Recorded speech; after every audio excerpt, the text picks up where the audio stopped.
Shall we go ahead? Right. Hi, I am Dr. Palaniapp. I am the CEO of Medway Medical Center, which is in Kodambakkam. This is our flagship hospital.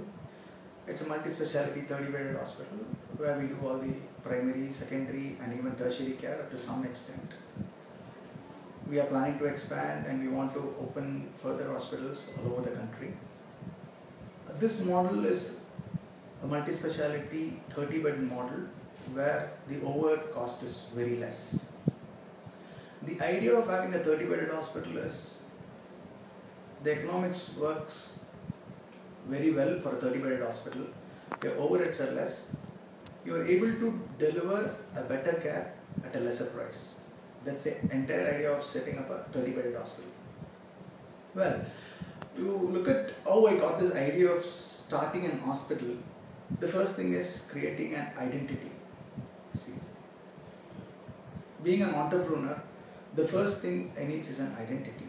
So that's the entire idea and focus of creating a unit of this sort. The second most important thing in entering into the healthcare industry is me being a doctor, looking various aspects of healthcare industry. I feel there's a huge difference between the corporate and the government hospital. There's a disorganized middle sector where there's a huge amount of opportunities there which is not explored.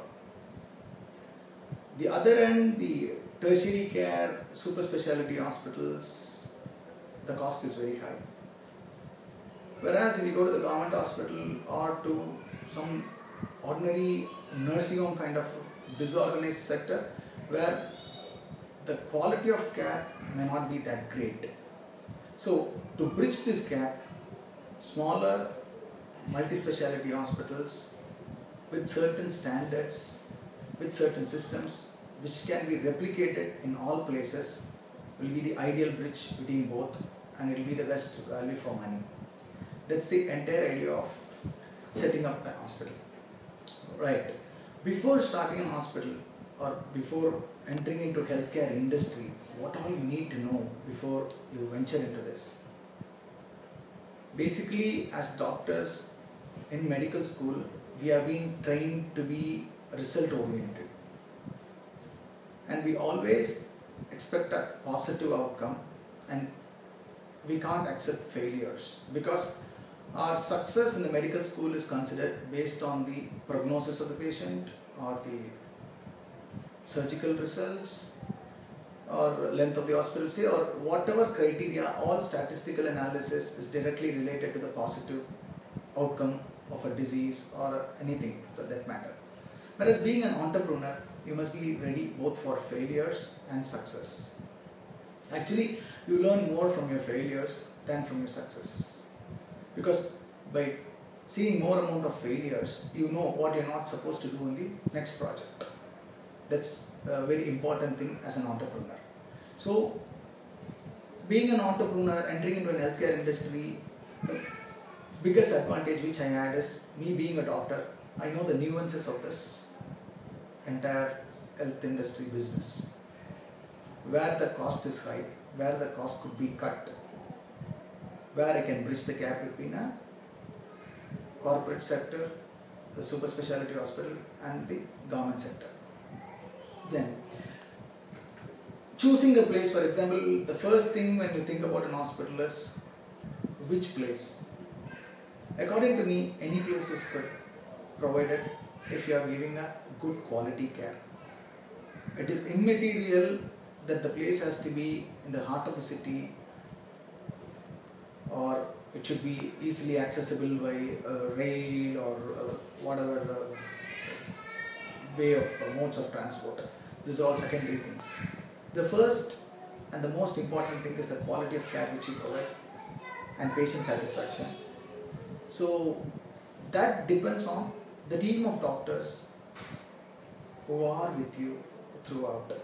So I would look at initiating an hospital or thinking about a project. The first thing which I would look at is what kind of team with which I'm going to work, because they are the pillars of any institution.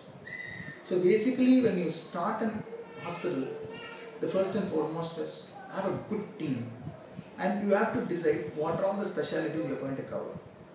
Being a super specialty hospital, we focus on common problems like general surgery, orthopedics, obstetrics and gynae, and internal medicine.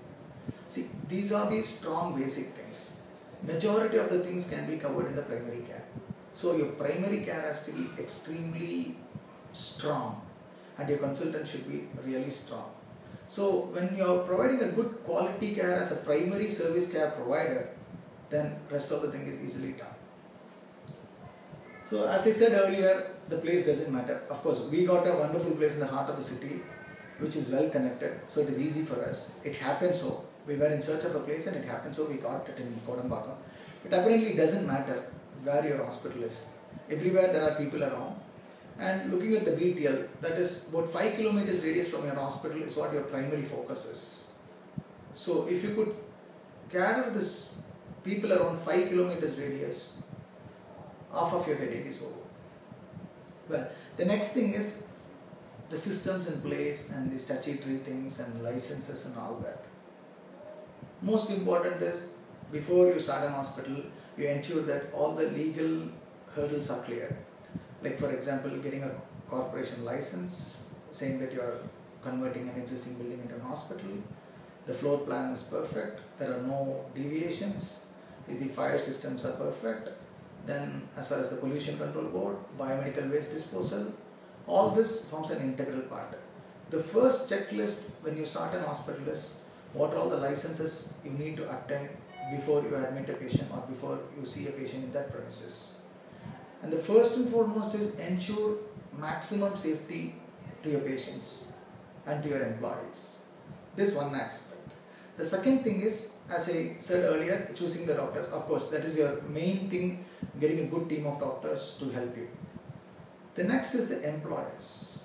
The employees has to be so good so that they are going to carry forward your message to the patients. So starting from the employers' hygiene, employees' way of dressing, their soft skills, all these are very, very important. So what do? Basically, when we appoint someone, we give them 3 months of probation period where we ensure that they are trained to our standards. They would have got their training elsewhere, and they will be working in different places in a different system. We ensure that they fit into our system, they gel with our staff so that things go in a smooth way. Our hospital is an ISO certified and we are working towards NABH. It's very clear, when you have systems in place, knowingly or unknowingly, people will follow it and it becomes easy to monitor things.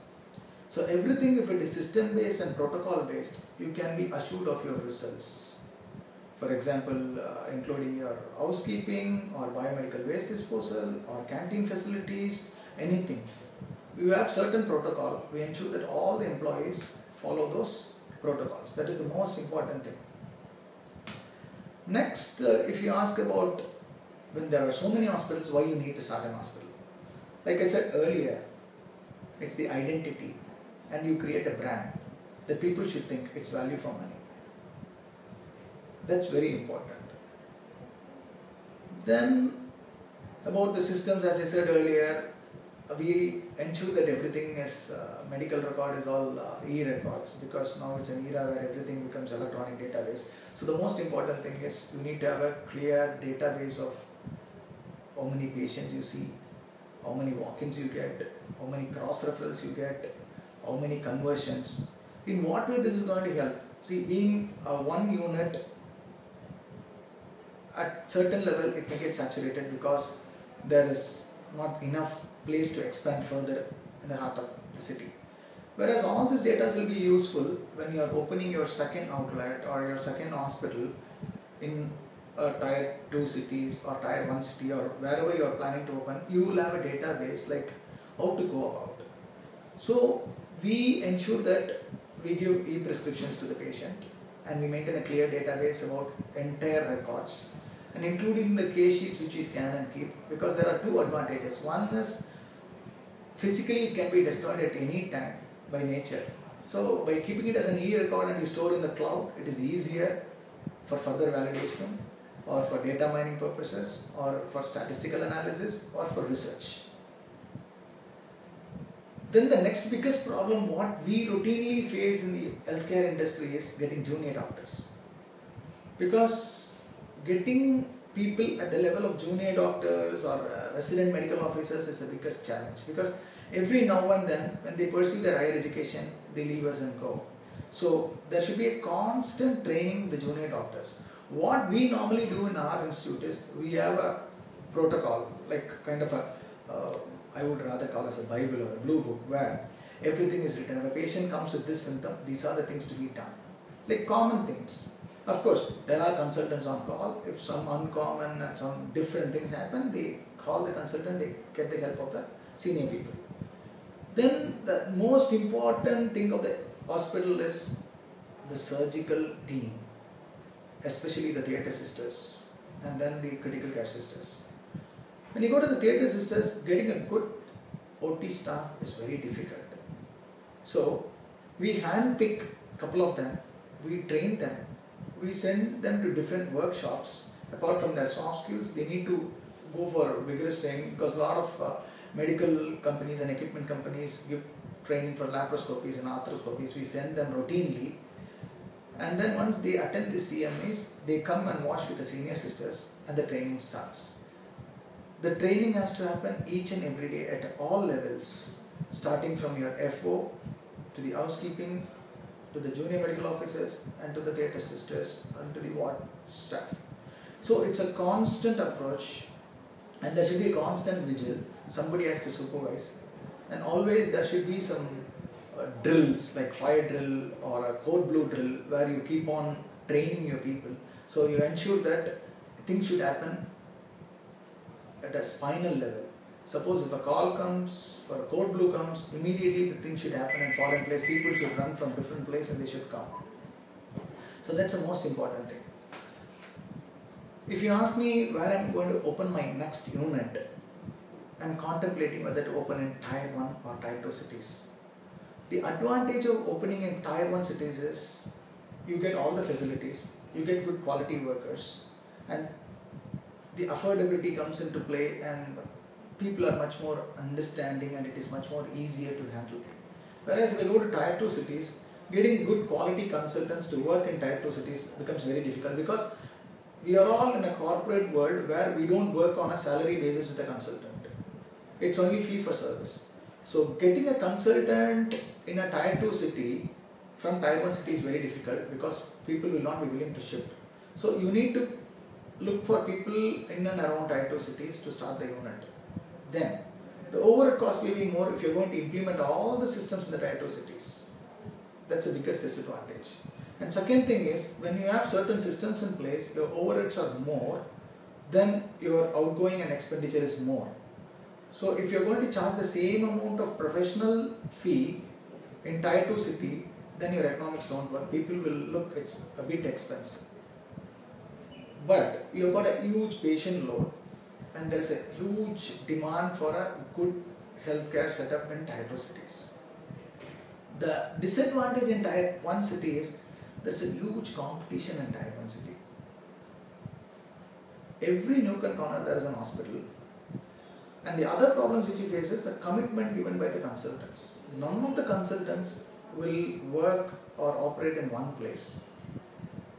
They are like, they don't want to put all their eggs in one basket. So they don't hop around to 3 or 4 places. So getting the consultants in the right time, the right slot for your OPs and getting the service done is pretty difficult. So you tend to lose the track of the patient, because the patient may be going to different places. For a follow-up, the patient may be going to a different place. For a surgery, they may come into a different place. So that's a problem which we face in Tier 1 city. Whereas these problems don't exist in Tier 2 cities.